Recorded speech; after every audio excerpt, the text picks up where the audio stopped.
Welcome to our quick start guide for Holy Paladin in Mist of Pandaria.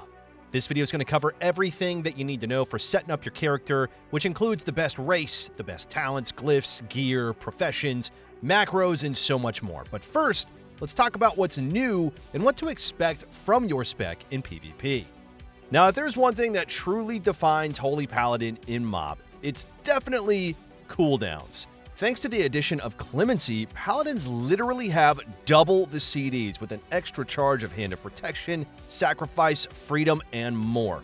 A huge part of playing Paladin in this expansion is knowing how to spread out all those CDs. Anyone can pick up Paladin, they can press every single cooldown at once, and survive for about 30 seconds. But the very best players, they're the masters of cooldown rotation. Now, for better or worse, Holy Paladin is more of a passive healer in MoP. This is the era of the Mage, Druid, and Lock Shaman, and we are very vulnerable to CC, which generally means staying in the back line and making precise, coordinated decisions with our positioning. Now, of course, there are going to be moments to play a little bit offensive, especially thanks to the addition of Fist of Justice, which gives our Hodge a 20-yard range and a 30-second cooldown. And when it comes to actually healing, Holy Paladins maintain their classic builder-spender system, aiming to maximize holy power generation in order to be spent on a brand new spell. That, of course, is Eternal Flame. But before we start with all that, this is just the first part in our Mist of Pandaria series. Our complete courses, including healing, damage, and playstyle guides, they are all available exclusively at skillcap.com. For the past few months, we've been working alongside the best and the most dedicated players ever in Mist of Pandaria.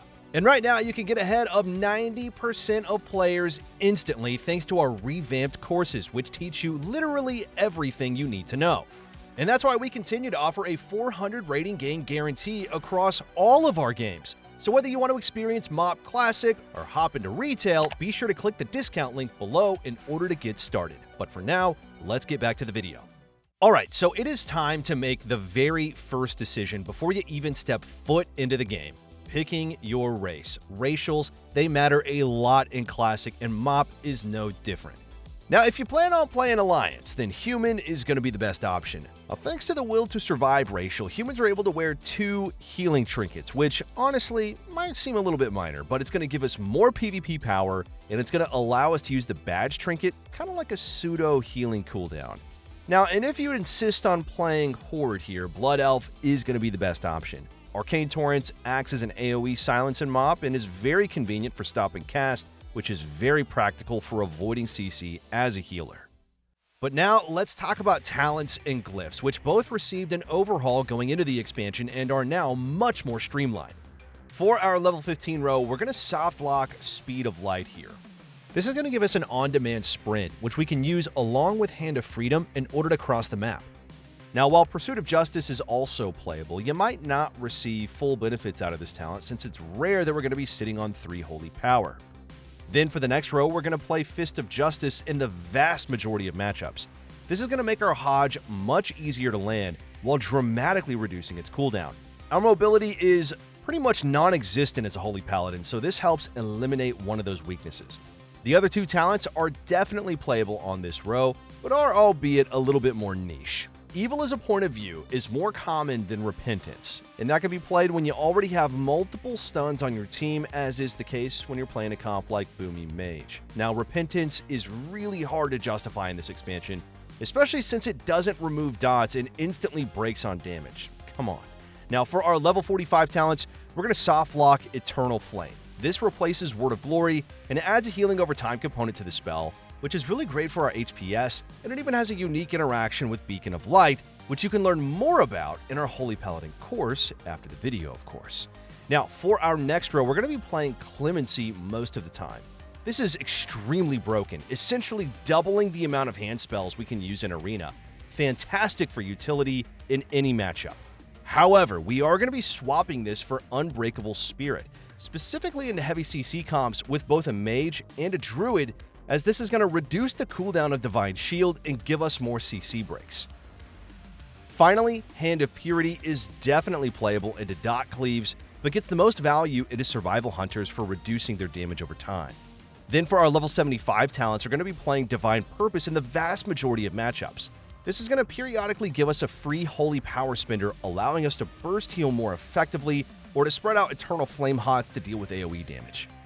The only time you might consider dropping this is for Holy Avenger, which you could play into double DPS comps in 2v2 when you expect a really short matchup. Now, as far as our final row is concerned here, Holy Prism is a good soft lock choice, as this is going to give us some consistent AoE healing. However, against setup comps with lots of bursts like RMD or God Comp, we can instead play Execution Sentence. We can proactively use this ability on targets before CC lands, giving them a healing over time effect and ending with a burst heal. Now, as far as glyphs are concerned, let's break things down into a few categories here. Alright, so we have one hard-locked glyph here, Blessed Life. This gives us a chance to generate holy power when CC'd, which helps cover a key weakness. We then have one soft-lock glyph after that, Flash of Light, which is going to enable stronger spot healing while also providing our target with a trash buff. The rest of our glyphs are flexible, and they're all going to kind of depend on the matchup. Beacon of Light is a good neutral pick, as this is going to remove the GCD of the spell, which is useful in 3v3 if you think you're going to swap around Beacon a lot. However, if we are going to be the only caster on our team, then we can play with Glyph of Devotion Aura for a shorter cooldown of Aura Mastery. And in any matchup where we think we're going to be the kill target and there's a melee DPS on the enemy team, we can play with Glyph of Divine Protection for more bulk. Finally, we could also play Glyph of Denounce, which is also a bit neutral and simply allows us to reduce the cast time on this spell by casting Holy Shock. Now, as far as minor glyphs are concerned, there's only one that really can make a difference here, and that is Mounted King. This allows us to buff our teammates with Blessing of Might, while giving ourselves Blessing of Kings instead. Now, if you play with a spec that stacks Mastery, this could help min-max some of your team's stats. But now it's time to move on to the exciting bit of this course, gearing your character. Now, luckily, there is absolutely no PvE involved here. First, though, let's talk about our stat priority, which will affect the pieces that we buy and how we gem and enchant them. Intellect is the most important stat by far, since it's going to increase all downstream healing. But when it comes to secondary stats, Critical Strike is going to be king. Holy Shock crits will give us Infusion of Light procs, which are vital for spot healing in PvP. Next up on our priority is Spirit, which in the earlier seasons is a little bit harder to come by. Mana can definitely be an issue in longer games, and we're going to want a fair amount of Spirit to stay ahead. Following this, we'll want as much Mastery as possible. And finally, we have Haste, which technically isn't a bad stat, but something that we don't really need due to Seal of Insight providing a passive cast speed increase. MoP also introduces two new stats, PvP Resilience, which reduces damage taken from enemy players, and PvP Power, which increases healing and your damage done to other players. Both of these stats occur naturally on PvP gear and are the reason why all of your best in-slot gear is going to be from PvP. And while they are important, you really don't need to worry about them when gearing. Now, like most expansions, you're going to start by collecting full Honor gear while gradually farming Conquest gear every week to replace each slot with higher item level epics. Now, luckily, the stats on items offered in each slot are exactly the same. So with that in mind, let's break down our BIS lists. For our main set, we're going to get all 5 pieces of the Ornamented Gladiator set. Then to keep things really simple here, we're going to get every off piece of Meditation, with the exception of one of our rings, which is going to be Cruelty. Now you can also play with the Cruelty neck and belt and the Alacrity boots if you don't plan on playing 2v2, since these are going to provide more crit. Then for our weapon, we're going to go with the one-handed mace and then the Redoubt Barrier. Then for our trinkets, we're going to use the badge and insignia as human, and as any other race, we're going to wear the PvP medallion with Critical Strike and the badge trinket. Luckily, enchants are pretty streamlined in MoP. For our weapon and shield, we're always going to use Jade Spirit and Major Intellect. Then for our high-ticket enchants, we're going to get the Greater Crane Wing inscription on our shoulders, and then the Greater Pearlescent Spell Thread on our legs. Then, going through our minor enchants, unless we're a tailor, we're going to get Superior Intellect on our cloak, and no matter what, we're going to get Glorious Stats on our chest, and Super Intellect on our bracers. Then we'll get Superior Mastery on our gloves. And finally, for our boots, we recommend Pandarian Step for extra movement speed and increased mastery. Then for our gems, we're going to aim to match each and every socket. In reds, we're going to use Brilliant Primordial Ruby. Then for yellows, we'll get Potent Vermilion Onyx for Intellect and Crit. And finally, to match blue sockets, aim for Purified Imperial Amethyst. You're then going to need to decide what you want for your meta gem, and there are a few different routes you can take here. A good baseline option is the Destructive Primal Diamond, which is going to give us a 1% chance to reflect every spell. Now, this doesn't seem like much, but it can be absolutely game-changing. Otherwise, for maximum HPS, we're going to use Burning Primal Diamond. And don't forget here, you get an extra prismatic socket in your belt with the Living Steel belt buckle. So once you have everything geared and enchanted, be sure to head over to the Reforger to fine-tune your stats. Here, we really don't want to overcomplicate things. If a piece has Mastery or Haste on it, we're going to simply reforge to either Critical Strike or Spirit.